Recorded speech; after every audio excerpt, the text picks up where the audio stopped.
Hello, it's a great pleasure to have us once again on Nebo TV. Welcome to another episode. My name is Agbaje Onome. Today we're going to discuss about Uganda's presidential election that was held January 14th, 2021. On that election day, Bobi Wine, who is the main opposition to the president Museveni, was held under house arrest. And ever since, several persons have agitated that he be released from house arrest. So fortunately, a Uganda court ordered security forces to cease surrounding the home of the opposition leader Bobi Wine. Hours after the court order on Monday, 25th of January, Bobi Wine large compound still remained blockaded. We all know how Museveni, in a bid to carry out his plan of electoral fraud, put the 38-year-old pop star turned politician in house arrest since the election day on the 14th January. The judge ordered that the state and its agencies should immediately vacate his property and his right to personal liberty should immediately be reinstated.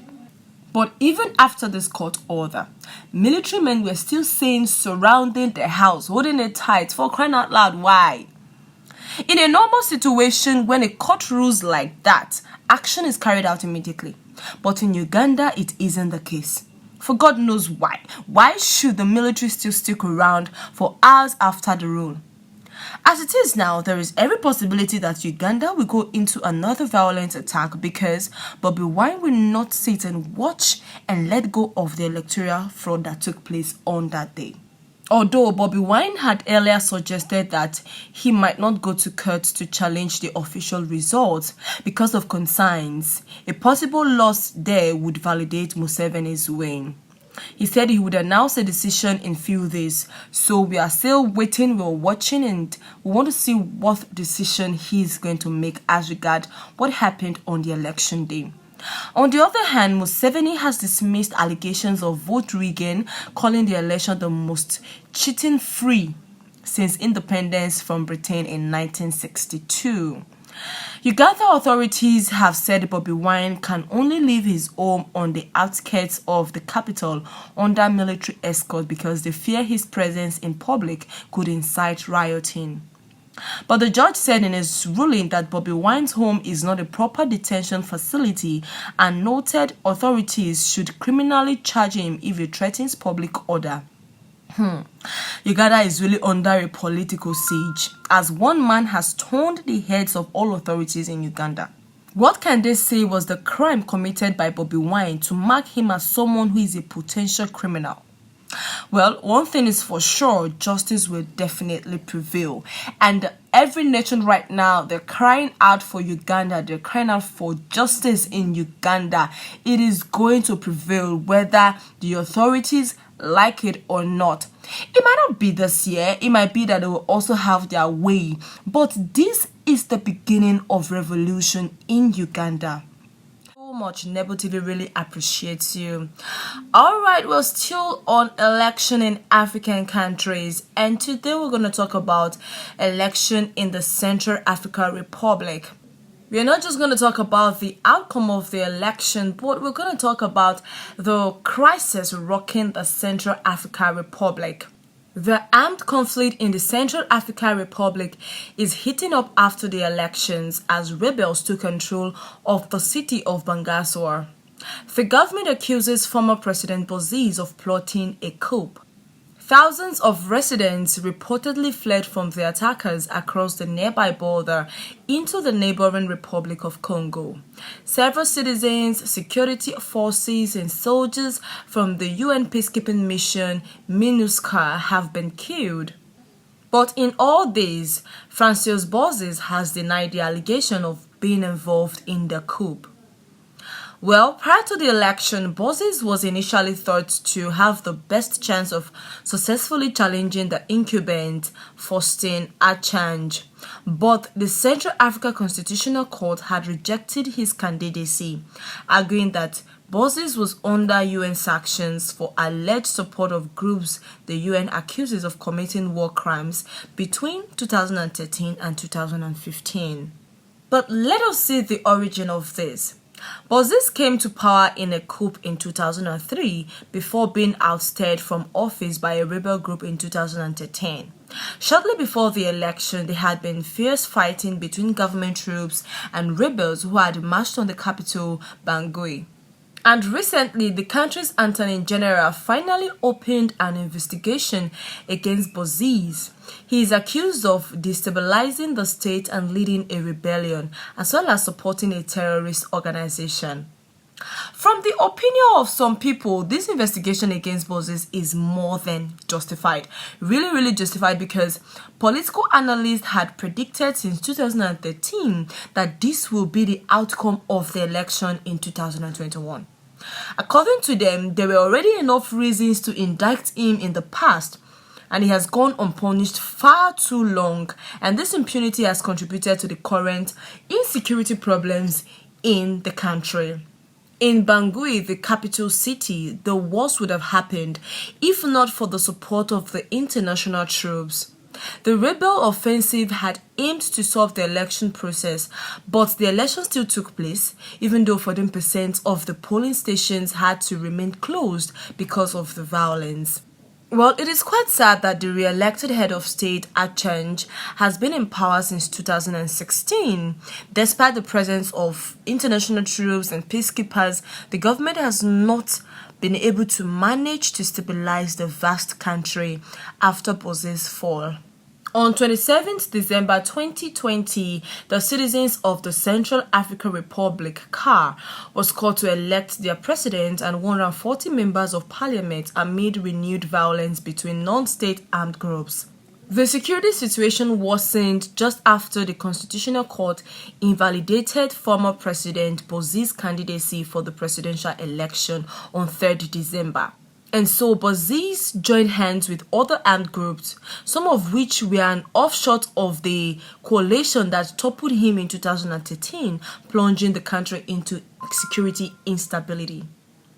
According to the National Election Agency, incumbent Faustin Archange won with 53% of the vote in the presidential race, securing a first-round victory. While the government and international community celebrate the election as a success, opposition candidates have rejected the results. Challengers point to various irregularities that marred the polling, particularly the violent attacks by armed groups and prevented voting in some areas. And so most persons have asked for a return of the general elections. Now, one of the biggest weaknesses exposed by the elections is the 11,000 UN troops weren't enough to secure the vote across the country. This is to show the extent at which the security issue in the country has really deteriorated. It took the deployment of additional Russian instructors and Rwanda soldiers to help stabilize some of the voting operations.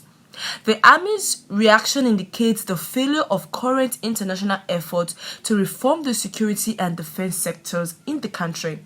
It also reveals the inability of the country's armed forces to ensure the country's security. This is quite a delicate situation, it's a delicate case. The issue of insecurity and having a political leader leading the group, which has resulted to loss of lives and attacks everywhere. It is so unfortunate that in Africa we have power-hungry old men who do not want to leave power. Just as the case of Uganda's current election and the outcome of the election, a situation whereby Bobi lynched the rule of Museveni, and at the end of the day, what did he get? He was placed under arrest. So many persons died during the campaign. So many electoral violence. It's just happening in all African countries, and even in Ghana recently, before Nana Akufo took a second term, the opposition party also refused causing violence. Ghana was said to be one of the African countries that has this free and fair election, respect to democracy. But what happened in the recent election? The opposition party refused the outcome of the election and caused violence, thereby killing more than 50 people in the country. So it has become a routine for most African leaders. According to reports, CAR presidents, including Touadera Achange, who just got re-elected, have often depended on external actors to boost their political fortunes and the country's security. And while such support has generally provided short-term relief, it has rarely contributed to durable stability in the country. But this has certainly not advanced the objectives in KAI's 2016 to 2021 National Security Sector Reform Strategy.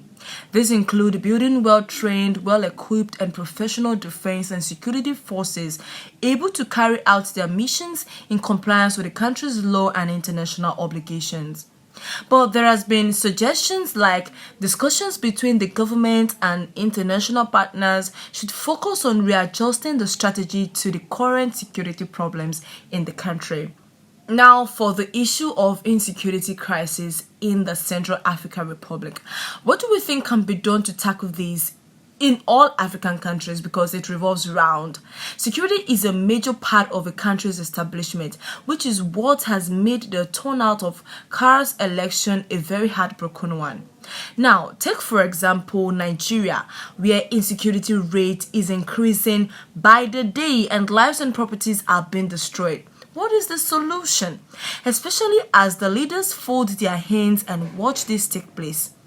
Should we continue to depend on international interventions, or should there be proper policy that will accommodate the youths to take charge?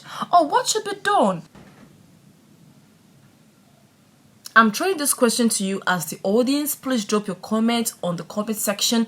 Let's get your opinion, because we can only do this together when we put our heads, put our ideas together to come up with a perfect solution to the state of insecurity in the country. All right, we'll wrap up here on Able TV for the now, to come back with more news, back-to-back news on African countries and what is happening in Nigeria. Thanks once again for subscribing to Able TV, and if you're yet to do so, don't forget to click on that button below and the notification bell to always get updates. And don't forget to follow us on our Facebook page at Nebo Telly. My name remains Agbaje Onome. God bless you, God bless Nigeria, and God bless Africa.